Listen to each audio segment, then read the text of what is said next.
Ich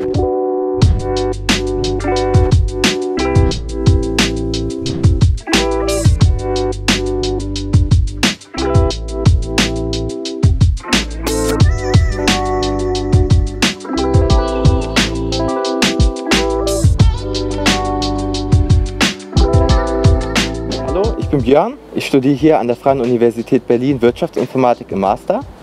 Und ich heiße Elena, ich habe an der Freien Universität Berlin Veterinärmedizin studiert und in den 11 Semestern meines Studiums konnte ich den FU-Campus ganz gut kennenlernen. Da das kommende Wintersemester größtenteils online stattfinden wird, werden wir euch heute auf eine kleine Campustour mitnehmen. Die Freie Universität Berlin hat ihren Hauptstandort im Südwesten der Stadt, genauer gesagt im Stadtteil Dahlem. Sie liegt somit etwas abseits des Stadtzentrums. Die Studierenden erwartet ein weitläufiger Campus in ruhiger und naturverbundener Lage. Wir haben die Campustour nach geografischem Standort der Institute in 5 Abschnitte eingeteilt.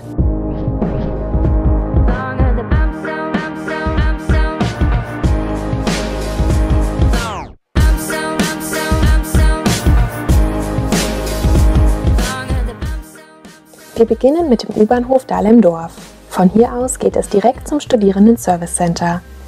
Von dort führt unser Weg zum John F. Kennedy Institut über den Fachbereich Physik bis zum Institut für Chemie und Biochemie.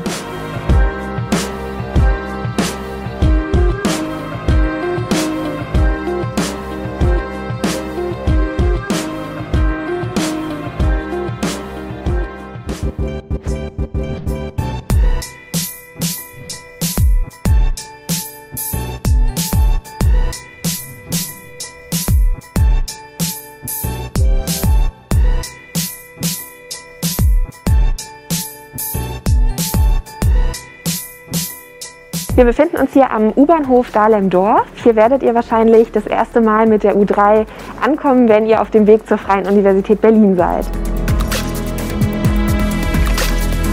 Die U-Bahn kommt meist alle 5 Minuten und die Waggons können besonders zur Rush-Hour sehr voll sein. Auch noch nach Beginn der ersten Vorlesungen trudeln hier Studierende ein und sprinten die Treppen des Bahnhofs hoch.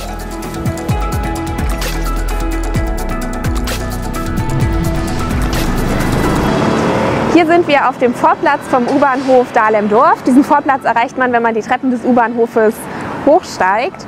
Und hier kann man noch mal schnell beim Bäcker vorbeigehen und sich eine Kleinigkeit für die erste Vorlesung besorgen. In direkter Nähe zum U-Bahnhof Dahlem-Dorf liegt Deutschlands einziger Bauernhof, der einen direkten U-Bahn-Anschluss besitzt. Die Domäne Dahlem, ein Rittergut aus dem 16. Jahrhundert, ist heute ein Biobauernhof mit integriertem Museum. Dieser Ort eignet sich prima für einen kurzen Besuch in einer Freistunde. In Dahlem gibt es außerdem zahlreiche Cafés, Restaurants und einen Supermarkt, die beste Versorgung mit Nervennahrung und Energie in jeglicher Form garantieren.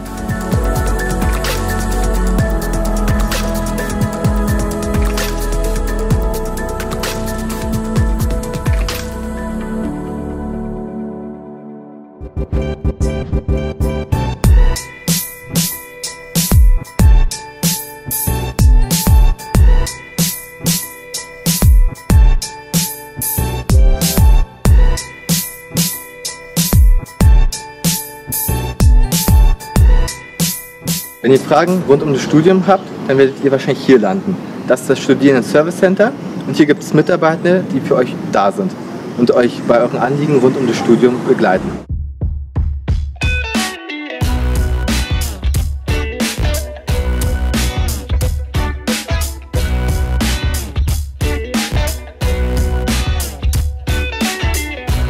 In diesem Gebäude befindet sich die zentrale Anlaufstelle für alle Fragen rund ums Studium. Ob ihr euch für ein Auslandsstudium interessiert, Fragen zur Immatrikulation habt oder euch dazu entscheidet, den Studiengang zu wechseln. Die Mitarbeitenden werden euch kompetent beraten und euch bei euren Anliegen unterstützen. Solltet ihr einmal euren Studierendenausweis verlieren, dann seid ihr im roten Gebäude gegenüber an der richtigen Adresse. Hier könnt ihr euch an die Mitarbeitenden wenden.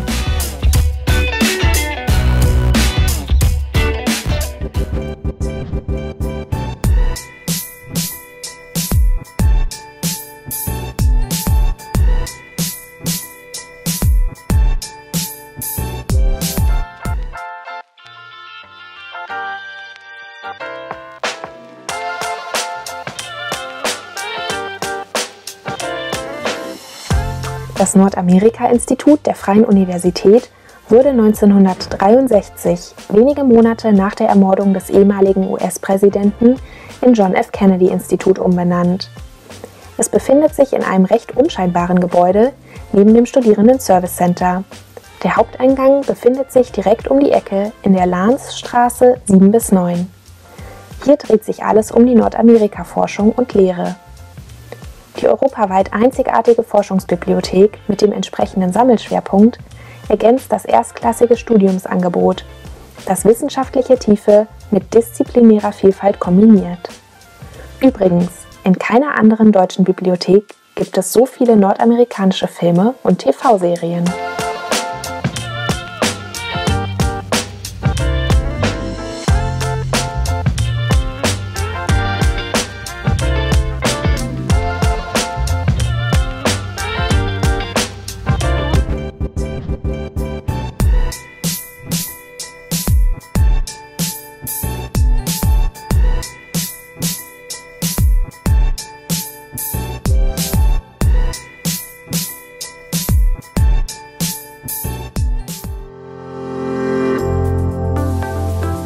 Den Fachbereich der Physik erreicht man nach ein paar Gehminuten von der U-Bahn-Station Dahlem-Dorf aus.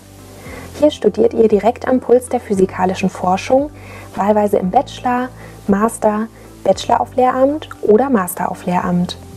Der Fachbereich gliedert sich in die Bereiche Experimentalphysik, theoretische Physik und Didaktik der Physik. In den Gängen trifft man auch Professorinnen und Professoren sowie Studierende der Mathematik und Informatik. Passt gut auf, dass ihr euch nicht verirrt, denn die langen Gänge ähneln sich sehr.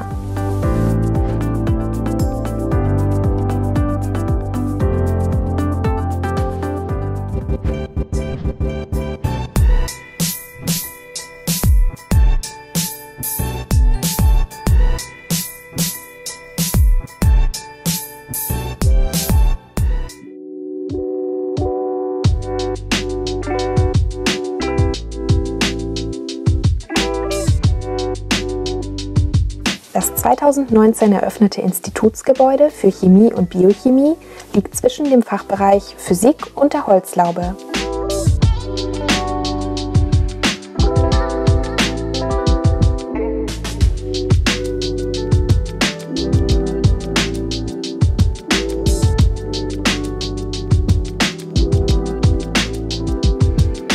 In den Laboren experimentieren auch Studierende der Pharmazie.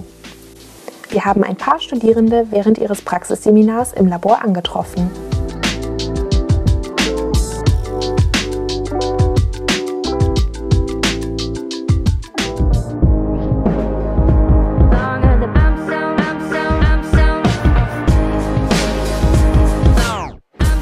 Das Herzstück des Campus der Freien Universität Berlin in Dahlem bilden die Rostlaube, von der die Mensa abzweigt, die Silberlaube mit der Campusbibliothek und die Holzlaube.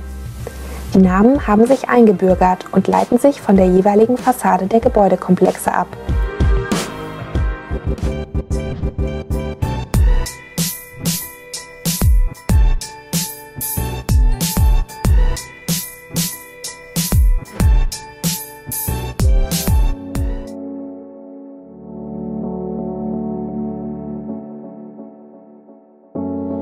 Den Haupteingang der Rostlaube erreicht man über die Habelschwerter Allee 45. Die Philologische Bibliothek hat wegen ihrer außergewöhnlichen Form einen Spitznamen: The Brain, das Gehirn. Wenn die Bibliothek nicht wie gerade saniert wird, können hier Studierende der Sprach- und Literaturwissenschaften ihre Gehirne mit Hilfe von Fachliteratur trainieren. Die langen, straßengenannten Gänge in Kombination mit einer geometrischen Raumanordnung können anfangs verwirrend sein und gerade in der ersten Zeit braucht es häufig einen Moment, um sich zu orientieren. Ihr könnt aber beruhigt sein. Letzten Endes finden sich alle zurecht. Der Einstieg ins Wintersemester mag in diesem Jahr in dieser Hinsicht leichter sein, denn den Weg zu Hause zum Schreibtisch für die Online-Vorlesung werdet ihr schneller finden.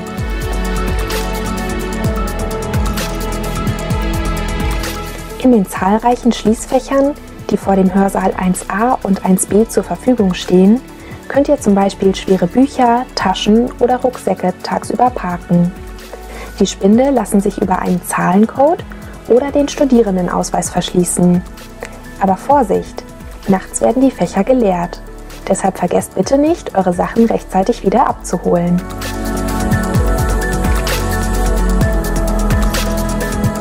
Das hier ist die Studierendenkarte der Freien Universität Berlin.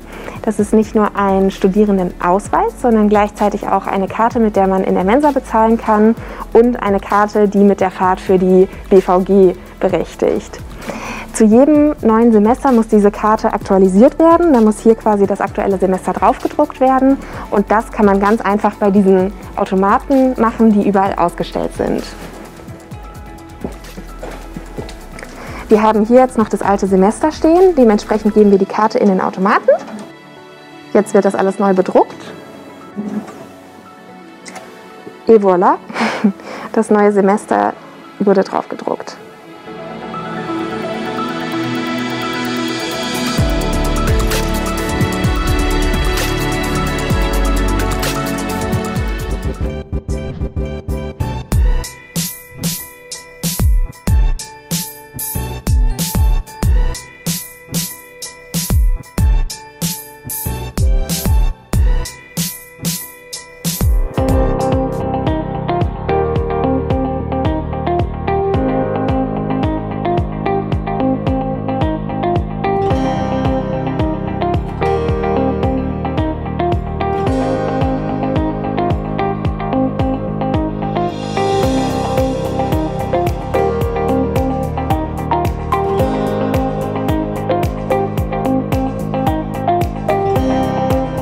In der Silberlaube findet ihr auch das Café Kauderwelsch, das zahlreiche Fairtrade-Produkte anbietet. Den frisch gekochten Kaffee kann man dann auf einer der Dachterrassen des Gebäudes genießen. Diese laden besonders bei schönem Wetter zum Luftschnappen und Verweilen ein. Fleißige Bienchen produzieren dort sogar universitätseigenen Honig.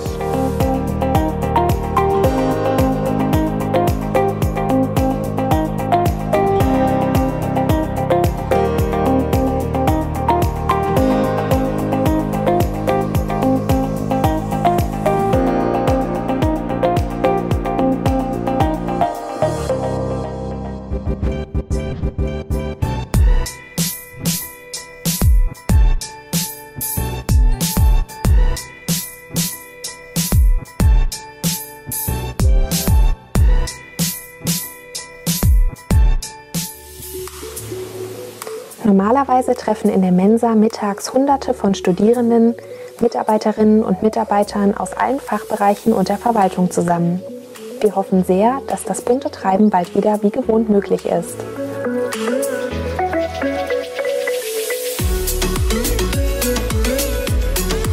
Hier befinden wir uns jetzt in der Mensa.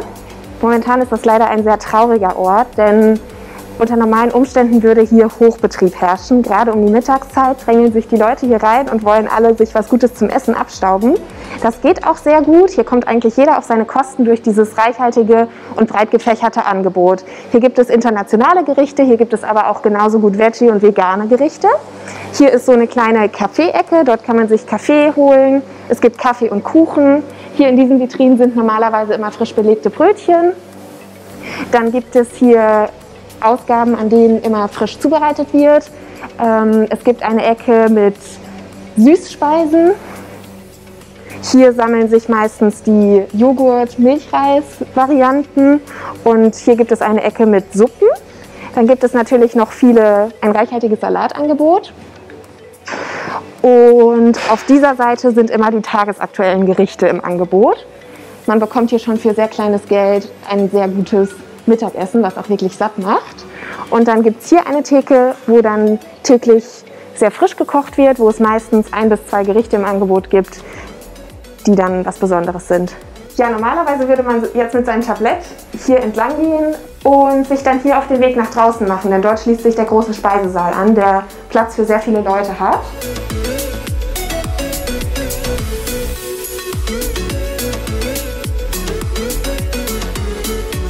Bei gutem Wetter kann man sich draußen einen Platz suchen und die Sonne genießen. Angrenzende Beachvolleyballfelder bieten nach einem erfolgreichen Lerntag sportliche Abwechslung, bei der man auch leicht neue Kontakte knüpfen kann.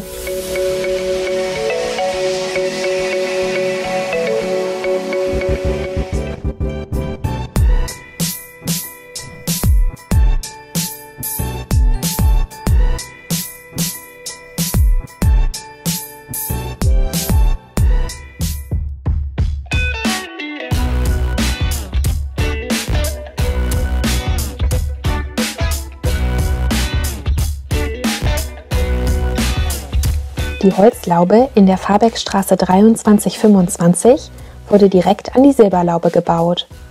Sie wurde 2015 eröffnet und beherbergt unter anderem die Campusbibliothek.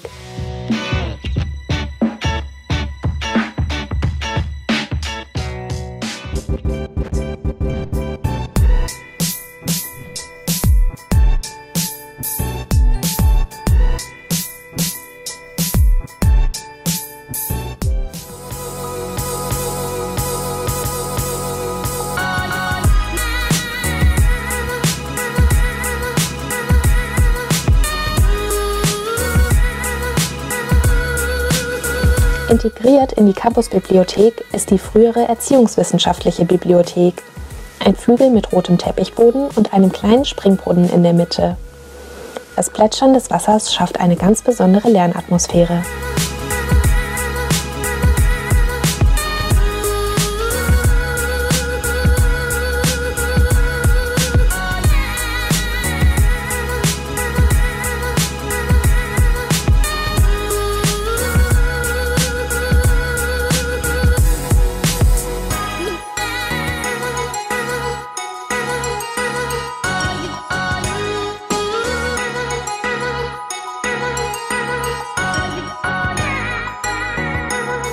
Mit dem Bau der Holzlaube kam ein weiterer Flügel mit grünem Teppichboden hinzu, der noch mehr Studierenden Platz zum Lernen bietet. In der Campusbibliothek befindet sich Fachliteratur der Natur-, Kultur- und Bildungswissenschaften, Mathematik, Informatik und Psychologie. Auf rund 10.000 Quadratmetern gibt es hier Einzelplätze zum individuellen Lernen. Normalerweise kann man auch Arbeitsräume über ein Online-Portal mieten. Gerade für Gruppenarbeiten und Referate ist dies sehr praktisch. Das ist derzeit nicht möglich.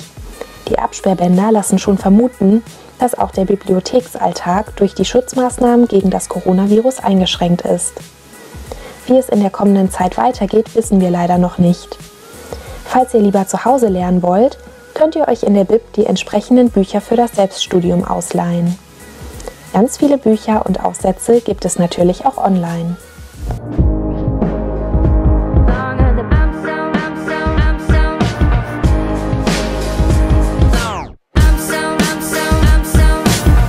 Ein paar hundert Meter südwestlich der Rostlaube setzen wir unsere Campustour fort. In diesem Areal befinden sich die Veggie-Mensa und der Hahn-Meitner-Bau. Auch die Fachbereiche für Wirtschafts- und Rechtswissenschaft sind dort angesiedelt.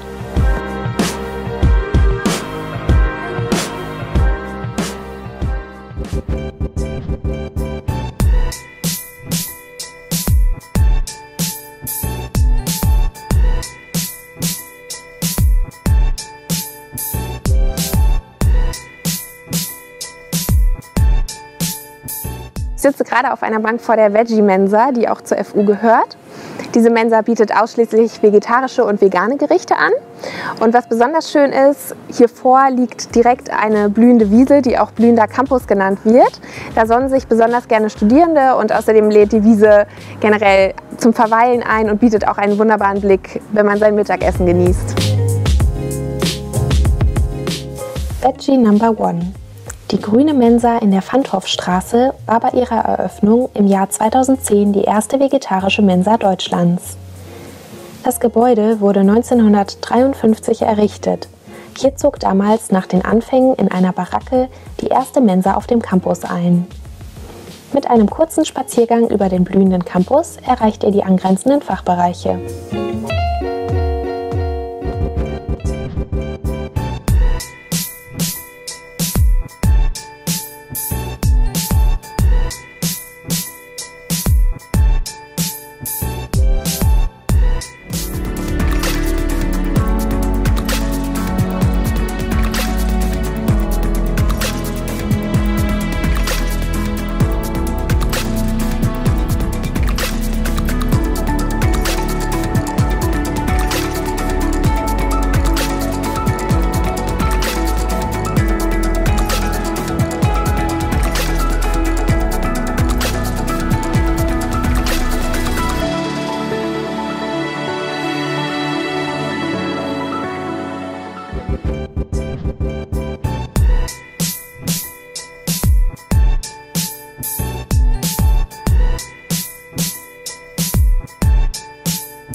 Fachbereich Wirtschaftswissenschaft der Freien Universität Berlin ist einer der größten wirtschaftswissenschaftlichen Fachbereiche bundesweit. Dementsprechend gibt es hier auch einen besonders großen Hörsaal. Euch wird ein breites Angebot an Themen und Kombinationsmöglichkeiten in der Betriebswirtschaftslehre und der Volkswirtschaftslehre geboten. Die zugehörige Bibliothek wird derzeit modernisiert und bald in neuem Glanz eröffnen.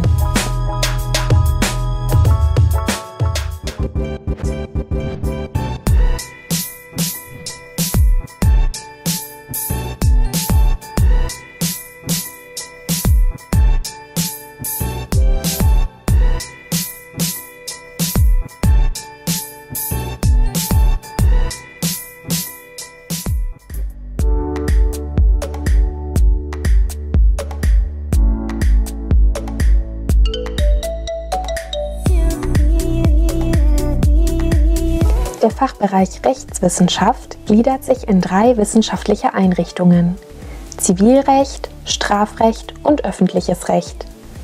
Das Gebäude beherbergt zahlreiche Hörsäle und eine eigene Bibliothek. Im Souterrain befindet sich außerdem eine kleine Cafeteria.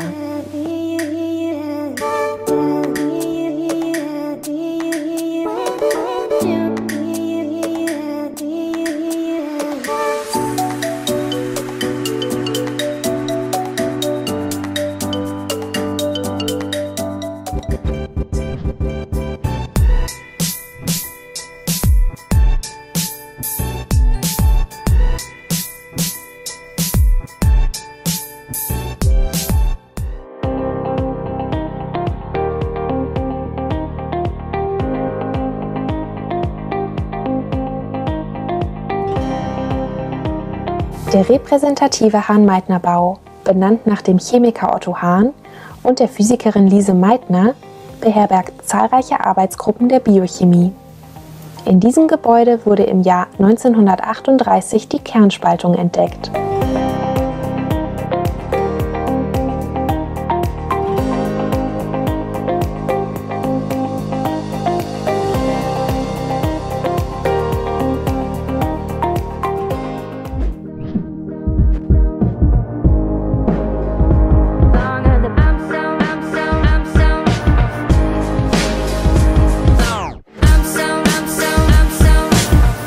Über den Henry-Ford-Bau könnt ihr direkt die Universitätsbibliothek erreichen.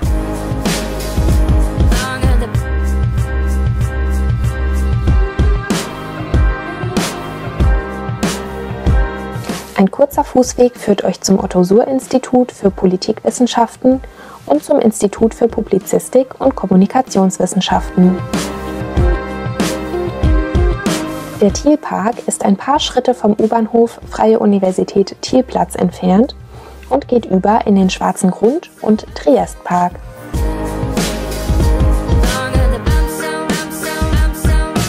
Nordöstlich, hier links eingezeichnet, liegen Rost- und Silberlaube. Südwestlich befindet sich der Henry-Ford-Bau.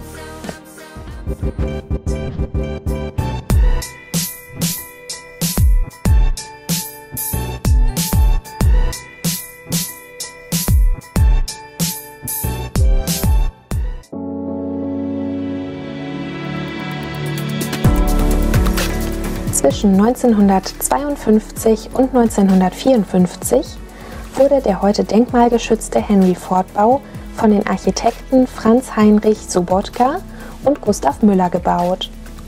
Er beherbergt mit dem Audimax den größten Hörsaal der Freien Universität. Hier gibt es Platz für 1200 Personen und viele von euch werden hier wohl während des Studiums die ein oder andere Vorlesung oder Veranstaltung besuchen. Auch als Tagungszentrum ist das Gebäude beliebt. Aber auch Tagungen und Konferenzen finden ja gerade meist digital statt. Ganz in echt war selbst John F. Kennedy hier zu Besuch. Im Juni 1963 hat der damalige US-Präsident eine Rede vor dem Gebäude gehalten.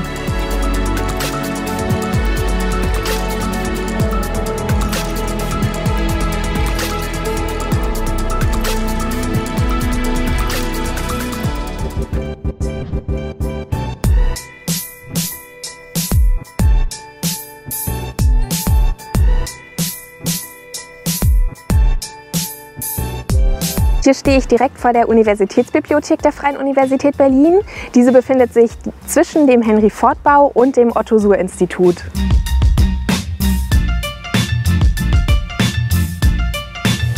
Bibliografien, Nachschlage- und Quellenwerke, Grundlagenliteratur und Interdisziplinäres. Die Universitätsbibliothek ist mit etwa 2,5 Millionen Medien die größte Ausleihbibliothek der Freien Universität Berlin. Informiert euch bitte, wie auch bei anderen Bibliotheken, vorher über die aktuellen Öffnungszeiten und Ausleihmöglichkeiten.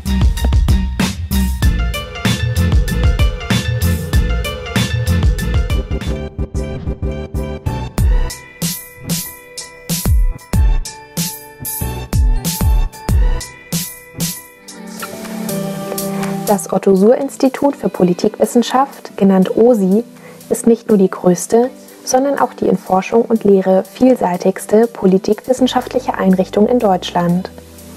Hier könnt ihr im Bachelor Politikwissenschaft studieren sowie einen Master in internationalen Beziehungen machen. Es werden auch deutsch-französische Doppelmasterprogramme angeboten. Forschungsschwerpunkte des OSI liegen in den Bereichen Area Studies, internationale Beziehungen und Umweltforschung.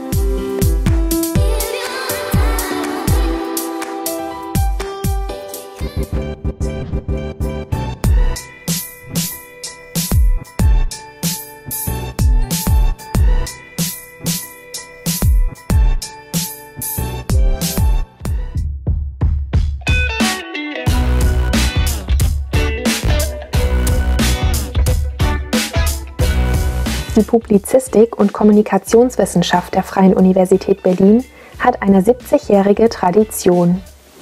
Die wissenschaftliche Expertise, das vielfältige Lehrangebot im Bachelor- und Masterprogramm sowie Berlin als Hauptstadt und Medienstandort machen ein Studium hier besonders attraktiv.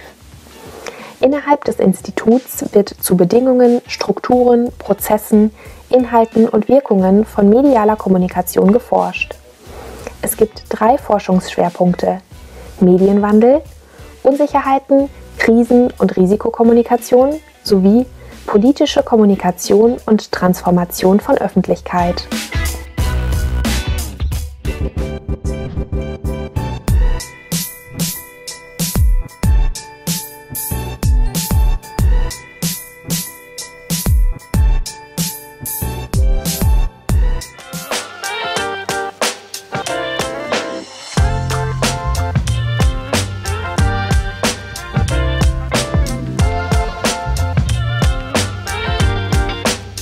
So, wir befinden uns hier an der U-Bahn-Haltestelle Freie Universität Thielplatz. Diese U-Bahn-Haltestelle ist besonders wichtig für Studierende der Rechtswissenschaften und Wirtschaftswissenschaften, weil die entsprechenden Campi sehr nahe liegen. Die Station wurde im Dezember 2016 umbenannt von Thielplatz in Freie Universität Thielplatz. Damit hat die Freie Universität einen eigenen Bahnhof.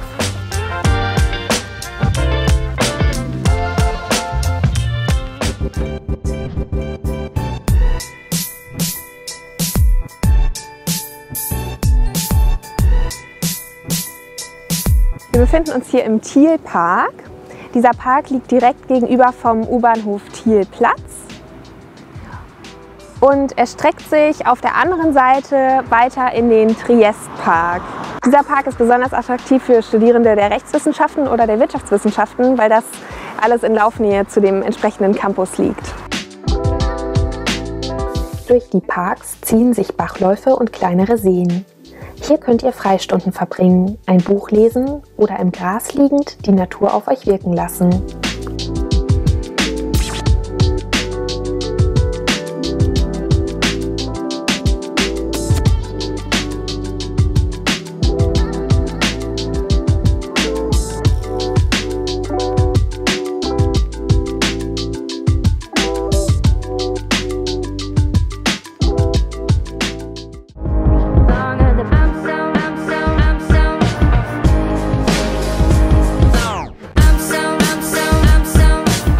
Mit den Standorten Langwitz und Düppel endet unsere Tour.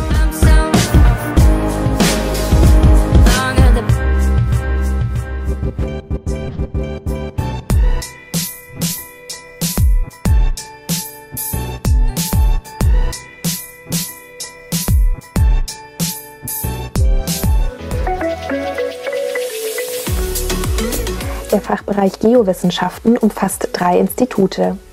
Die geologischen Wissenschaften und die geografischen Wissenschaften befinden sich auf dem Geocampus Berlin-Lankwitz-Dahlem. Das Institut für Meteorologie ist in Steglitz. Am Fachbereich werden physikalische, chemische und biologische Prozesse in der Erde, auf der Erdoberfläche und in der Atmosphäre sowie die Wechselwirkungen zwischen Mensch und Umwelt erforscht. Neue Erkenntnisse werden mit naturwissenschaftlichen und sozialwissenschaftlichen Methoden gewonnen.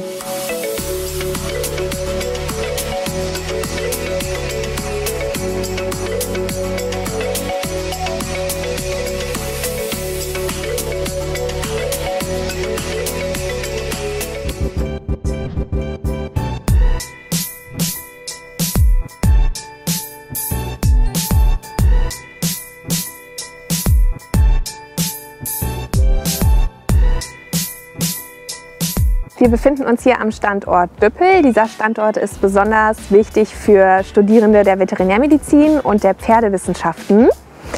Im Hintergrund seht ihr das rote Backsteingebäude. Das ist das Gebäude, wo die Verwaltung drin sitzt und auch der Dekan. Der Fachbereich Veterinärmedizin der Freien Universität Berlin ist eine von 5 Ausbildungsstätten für Tierärzte und Tierärztinnen in Deutschland.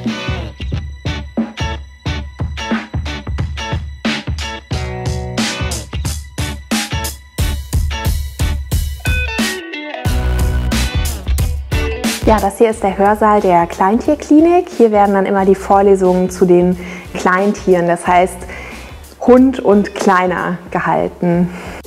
An der Freien Universität wird zum Erhalt und zur Verbesserung der Tiergesundheit geforscht, sowie zur Lebensmittelsicherheit und Qualität tierischer Lebensmittel wie Milch und Fleisch.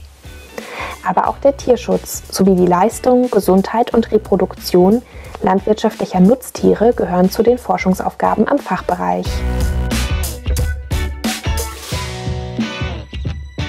Hier befinden wir uns im brandneuen Hörsaal, der zur Pferdeklinik gehört. Hier werden dann alle Vorlesungen rund um die Pferdegesundheit abgehalten. Auf dem Gelände befinden sich Tierkliniken für Kleintiere, Pferde sowie Nutztiere wie Schweine und Wiederkäuer. Natürlich gibt es auch eine kleine Mensa und eine Bibliothek, die als ehemalige Reithalle den Bezug zum Fachbereich aufrechterhält. Außerdem sind hier weitere Institute wie zum Beispiel die Tierpathologie sowie Parasitologie und zahlreiche weitere wissenschaftliche Einrichtungen zu finden.